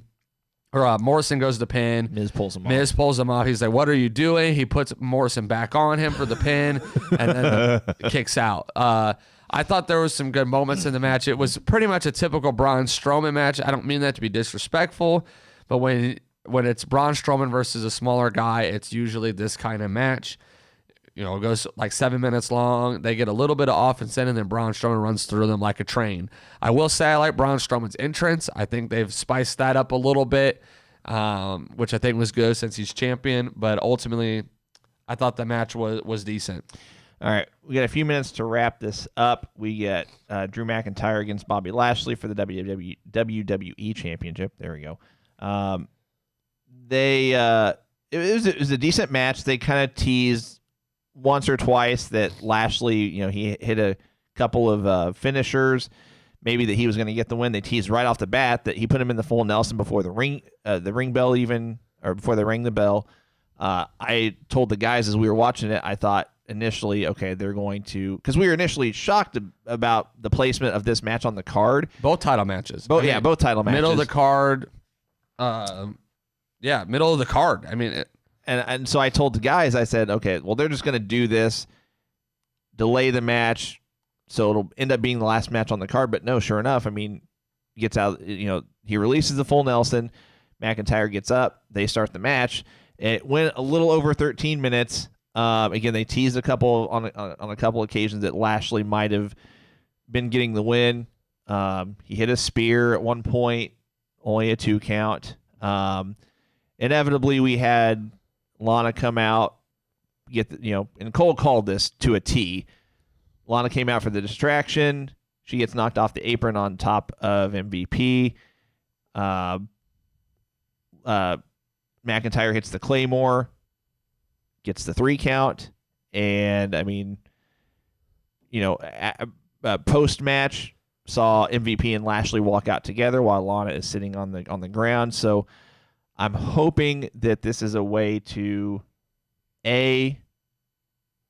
have Lashley and Lana parting of the ways from a storyline perspective, and B, selfishly, I hope they take Lana off TV. I mean, I don't see a need for her there. If anything, I don't know how much longer she has on her WWE contract. I think she just needs to go with Rusev wherever he goes, put them back together. Miro, I'm sorry, whatever his name is going to be, inevitably, I'm still going to call him Rusev until he's with another company. And that's that was pretty much the match. I mean, Yeah, it was okay. It was served its purpose, but the match was good. I'm glad they went with Drew. I'm glad that the rumors that were out there were proved to be false. Even if we did read that Vince changed a lot of these matches, we don't know which ones other than really the Asuka Nia one. So maybe he stepped in on this and made a different call. Well, I think this match would have been the same result even if Heyman was there, because Heyman is a big backer of McIntyre, and I've seen in particular Drew McIntyre and Street Profits, who we'll get to in a second, despite Heyman being their biggest backer, their spots on Raw are safe. But anyone and everyone else is kind of free game from what I've seen. I didn't have anything else to say about that match. I just thought it was good that they kept it on Drew. I do too hope that Lana's off TV. Not off TV. I hope she's done with Bobby Lashley. Obviously, they got to do a few more things to make it official. They have to wrap it up. So it'll probably happen on Raw the next couple weeks. Wouldn't mind to see Bobby Lashley go against Brock Lesnar at SummerSlam. But without the belt. Let's make that perfectly clear. So hopefully they have new challengers. Hopefully we don't continue a Bobby Lashley storyline. I kind of hope that was a one and done thing. For now, I wouldn't mind seeing Bobby as champion at some point, but not beating Drew this early in his title run. Agreed. So then we get the cluster that was the Street Profits, Viking Raiders / Viking Profits / Akira Tozawa / Ninjas / whatever it is it was. But it was still funny. Don't get me wrong. I thought the segment was funny, but I found myself literally saying to the guys on a couple of different occasions, what are we watching? Like, what is happening right now? And I still don't know what I watched, but in some weird, odd way, it was funny. I mean, from start to finish, for the most part, from start to finish, I was entertained, but at no point was it a match.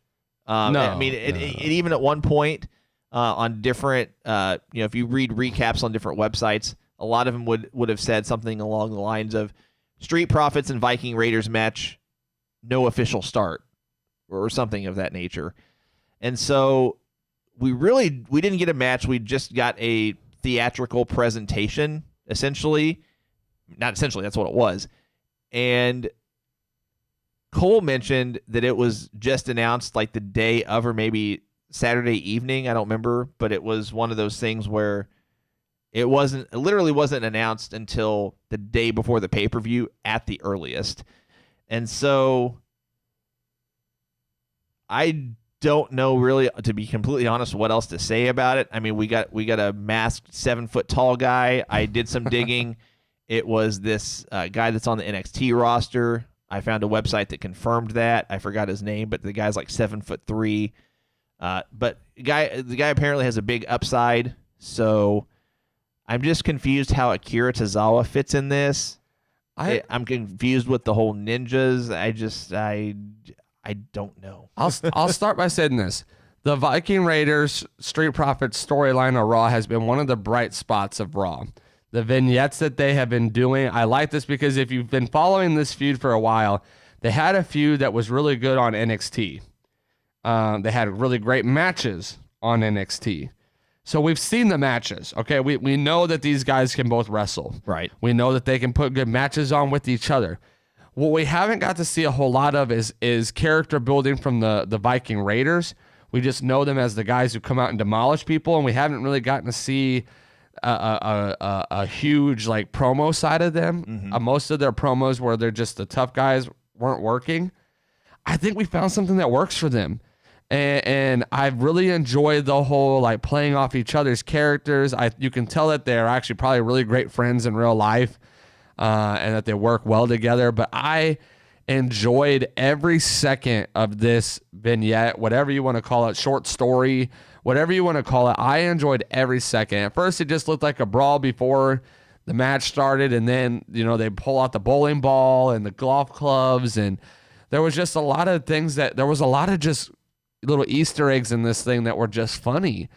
And the ninja thing just cracked me up because it's so off the wall that it was funny. It was legit like a combination of and someone else said it. So the old school Teenage Mutant Ninja Turtles movie. I was saying that during the show. It was like a combination of that, and then like with the weird transitions they were doing during the fight scenes or whatever. It was like a combination of Teenage Mutant Ninja Turtles and A-Team. Like it had a 70s kind of feel to it. And we got the Viking Prophets out of it. I thought that was hilarious. Like the chicken or turkey leg thing, that was funny. Like using the force to grab it was funny. It was actually, I think it was more homage to Thor, just with their Thor yeah, and his hammer. or that too. Is what it looked like to me. But I just thought it was great, and I enjoyed it. They reminisced a lot of their vignettes that they had done as well. I thought this was good. I thought it was great. I'm sad we didn't actually get it. I would have liked it to lead to a real match too, but I think that'll come in time. I think this was a good place. Backlash was a good pay-per-view to do something like that, and I enjoyed it. And then the last match, we get the what, Cole? The greatest wrestling match ever. We get Randy Orton against Edge. I'm trying to make my thoughts short and sweet on this.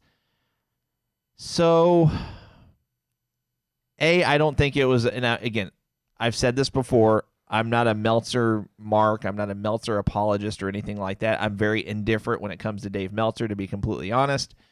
I'm just, when I refer to match star ratings, I'm just referring to Meltzer's ratings because that seems to be the universally accepted ratings, like it or not.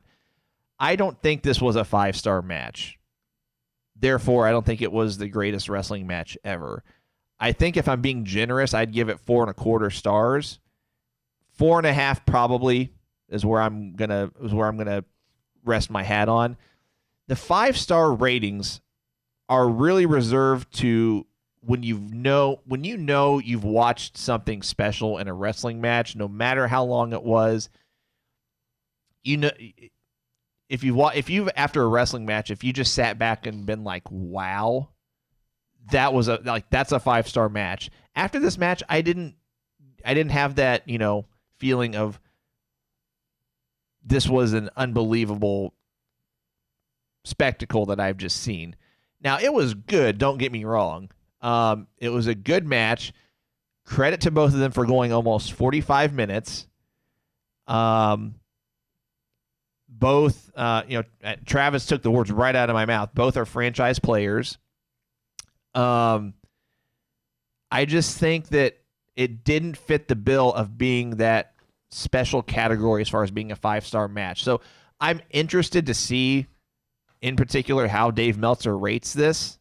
Again, I'm not a Meltzer apologist. His star ratings are generally what's universally looked upon, maybe not accepted, but just, people notice his ratings is what I'm getting at. I would put this at 4.5 stars. The only reason I'm specifically giving it a star rating is I'm equating it to the 5-star matches, the 5.5-star matches, the 6-star matches, that kind of thing. I don't think it was something that after watching it, I didn't have that feeling of just like sitting back and feeling like, wow, that was an unbelievable match that I just watched. It was good. It was very, I liked a lot of the spots they did. They borrowed a lot of other wrestlers' finishers. I liked the little tribute thing they did to Howard Finkel at the beginning, where they had the old school mic coming down from the ceiling. They had Fink doing their intros. I liked the old school referees' attire, like the old school WWF shirts, the black pants and the light blue shirt. The match itself, again, from start to finish, it was good. I just didn't come out of it feeling like, wow, if that makes sense. The greatest wrestling match ever. Okay, let me tell you how you have the greatest wrestling match ever. Don't put... We're at 11 right now. Andrew's counting. You do not put the word, the greatest wrestling match ever, on a match before it ever happens.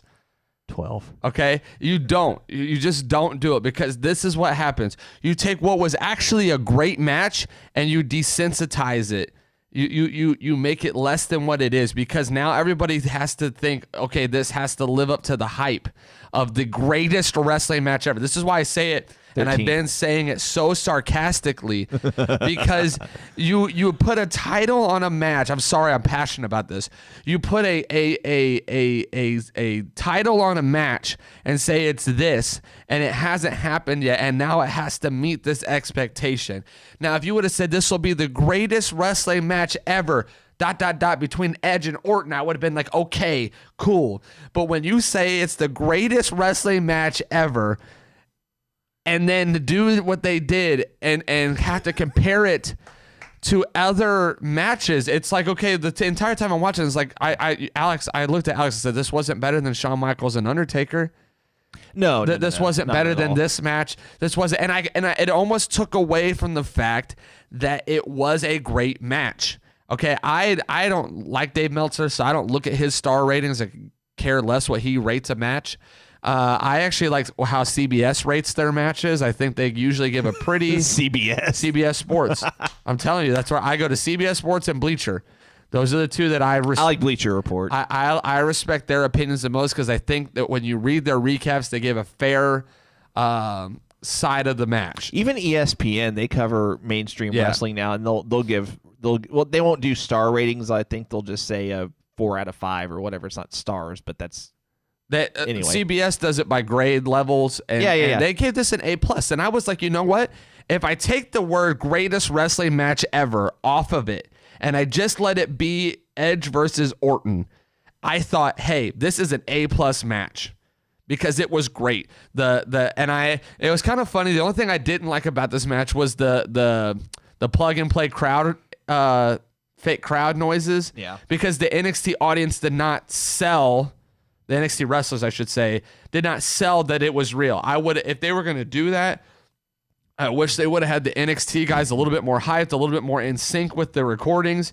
If you hear it clapping, you clap loud. If you hear it cheering, you cheer too. Like, I wish there would have been more interaction. They all looked bored to be there in a sense, and it was the greatest wrestling match ever. And so I'm like, you guys should have been hyped as all get out for this match, with there being fake crowd noises on top of that. Right. I even mentioned last night, I wish that they would have told our NXT talent, hey, you guys want TV time? You want us to take you seriously? Prove to me that you can be a team player by actually being interested in this match. I've actually enjoyed seeing Kaden Carter and Casey Catanzaro, because they actually are jumping up and down. They're actually believable as fans of this business. And watching this, I was just like, you guys look bored. You guys don't look like you're even interested in this match. And it's supposed to be this highlight match. And so I thought it was a great match. I enjoyed the Howard Finkel intro. The crowd cheers did help it, but I wish there would have been more in sync with that from the audience. I enjoyed the finisher borrowing.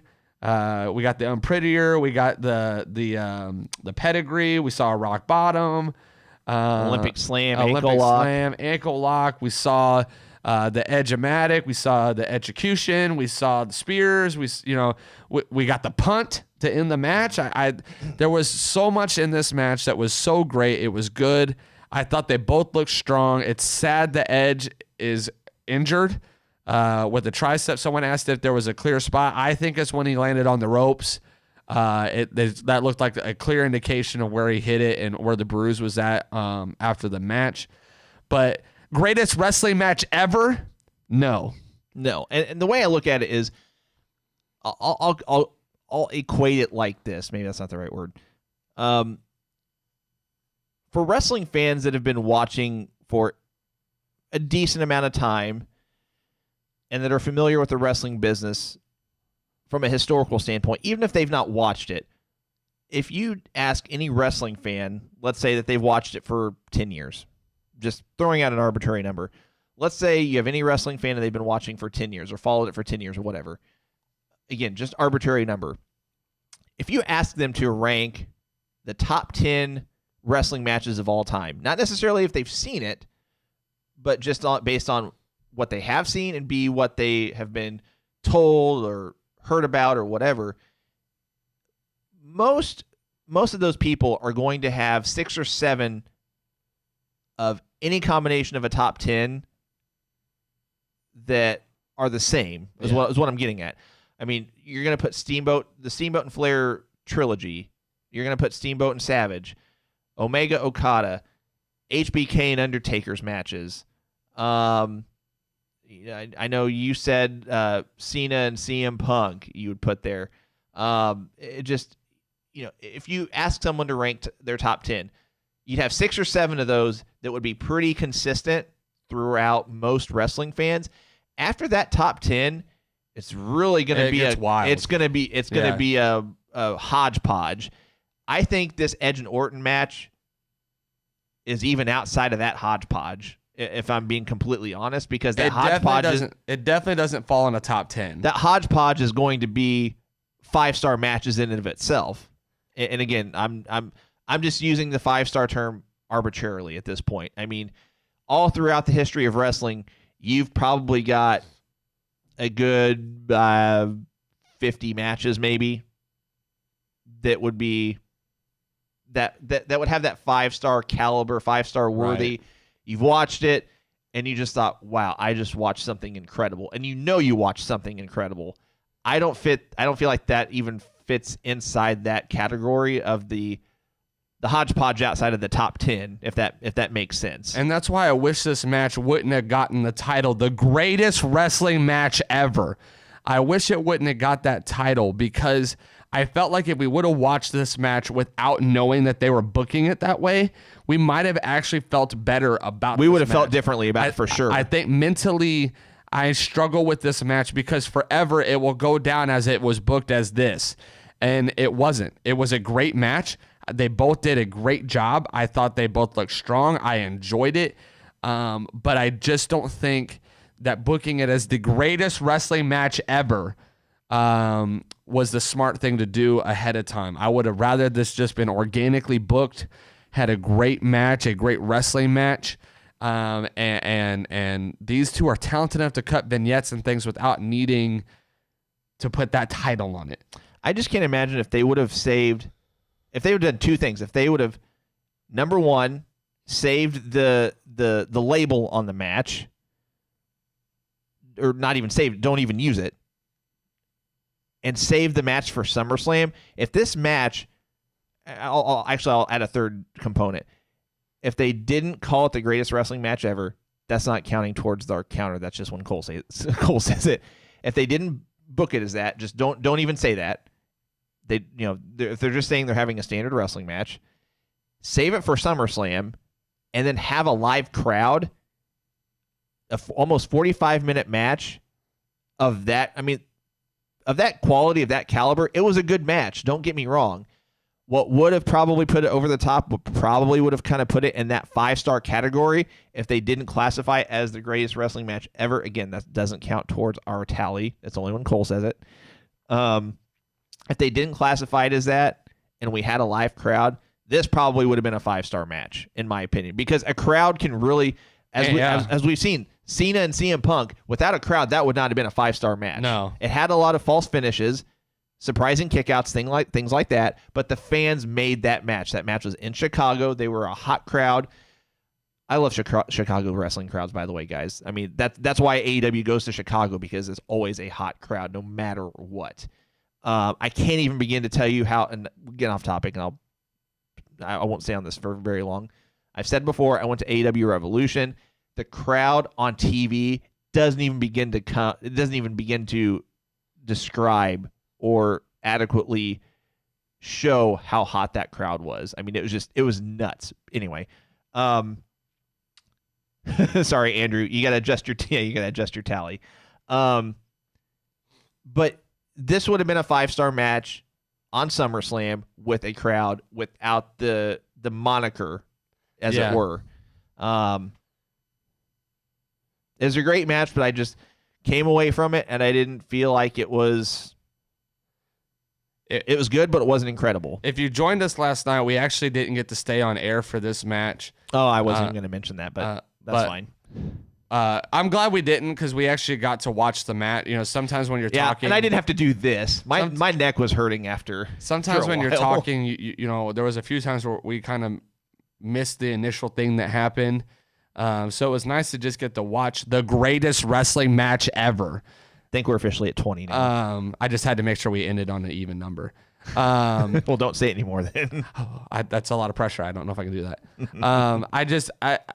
It was fun to enjoy it, to watch it. By the way, thank you guys for hanging out with us last night. It was a lot of fun for us. Agreed. We had a blast, and we'll be looking into how to make that better and do it again. And not get kicked off. But it was a good match. Again, without that title, I think we would have saw a little bit of a better response from people. But overall, great match. Someone was talking about the punt. The punt was great because it's iconic to Orton.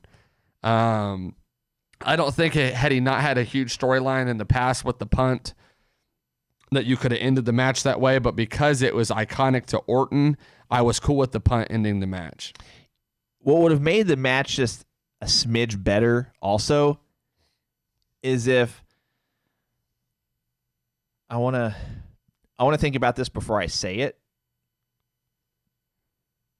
I think that if you would have had Orton do the punt on Edge, but then have Edge kick out of that too, and then ended the match a different way, because no one's ever kicked out of a punt like that. Like, as soon as that punt hit, you knew the match was over. I mean, you knew it. If he would have kicked out of that, that would have been like one of those whoa type moments. Like, I'm going to throw that in as a fourth component to my, if the match would have been this and this and this, and if that would have happened, this, et cetera, I think that would have made it even better. And if they would have ended the match on like and I think either you or Austin said it, end it with one of those RKO out of nowhere kind of situations, end it that way, I think that would have made the outcome feel like it was like a wow factor. Right. So, all right, guys, we went a little long today. I appreciate you hanging out with us. Like Cole said, we're going to do those watch parties again. I would say June, July, August, September. We're thinking All Out. We're thinking all AEW All Out will be our next one. We have some logistical work stuff to do on our end to make that work, and so we don't get kicked off. I'm just reading your guys' comments real quick. Travis said, I'm assuming, Travis, you're saying more watch along, please. Bonnie says a Twitch stream. The thing is, I don't know how many of you guys are on Twitch. I really want to just have to announce it way ahead of time. Make sure the links are out there. The thing is, our Facebook and YouTube pages are our only video platforms right now, and I do want to keep it on Facebook because that's by far and away our largest following of sorts. Matt says, how would you finish it? I just answered it. Just do an RKO out of nowhere kind of situation. Austin might be there. I mean, he enjoyed it. He had a blast. Austin's work schedule doesn't allow him to hang out with us as much, but yeah. Miguel says, what about Fighter Fest? Probably not. That's a 2-night Wednesday event. Yeah, I mean, that's one of those things where it doesn't. I'm really disappointed, not to get off on a tangent, but I'm really disappointed about Fighter Fest in the sense that I like the fact that it's going to be free, don't get me wrong, but I don't like the whole, and we've said this before, I don't like the whole back-to-back Wednesdays kind of thing. I think if they wanted to do a 2-night thing, just have it back-to-back on a Friday, Saturday night kind of thing. But logistically, I can understand why TNT wouldn't be able to do that. William says, are we still having a guest wrestler on the show? That's something where I'm still working on, to be completely 100% honest. I don't want to give away the name. It's still an active discussion. I'll just leave it at that. It would be a video. We wouldn't have him here live, him or her. Maybe I just partially didn't completely give it away, but the guest would be on video. You know, the guest wouldn't be here on live. He wouldn't be here in the studio. It would be live via video chat. Exactly. Thomas says, did anyone else see the irony of Orton trolling the NXT matches about slapping their leg and he slapped his on the punt? I didn't think about that. That's a great point, though. And if you haven't seen it, I won't go into it. But, yeah, Orton and Ciampa have kind of had their back and forth on Twitter. So I don't know if that's maybe setting up for a Survivor Series kind of thing. That's just something I thought of. And anyway. All right, guys. Again, we appreciate you tuning in. So far, the tumbler has not been claimed, so I'll let you guys know on our social media pages if the winner contacts me or not. Again, I'm not going to announce his name anymore. He will have to contact me, and I will post if it is claimed by 11 a.m. Uh-oh. We were being pretty animated throughout the show. It just now went off. I'll let you guys know if it is claimed. If not, we'll save it for another giveaway for another time. Any final thoughts from you? Thank you guys for tuning in. We enjoy hanging out with you guys. Well, we got a lot of wrestling this week until our next show on Thursday. So make sure you tune back in with us on Thursday. Yep. And we'll see what happens. Thursday, 10 a.m. Eastern, 9 a.m. Central. Again, invite your friends to like our Facebook page, to subscribe to our YouTube channel, to follow us on Twitter and Instagram. We want to do these giveaways, but we've still got some ground to cover. But again, our next giveaway is going to be not 1, not 2, but 3 belts to one winner. So, for Cole, for Alex, myself, thank you guys again so much for tuning in and hanging out with us. And we will catch you guys on Thursday. And so, goodbye. And good night. Bang!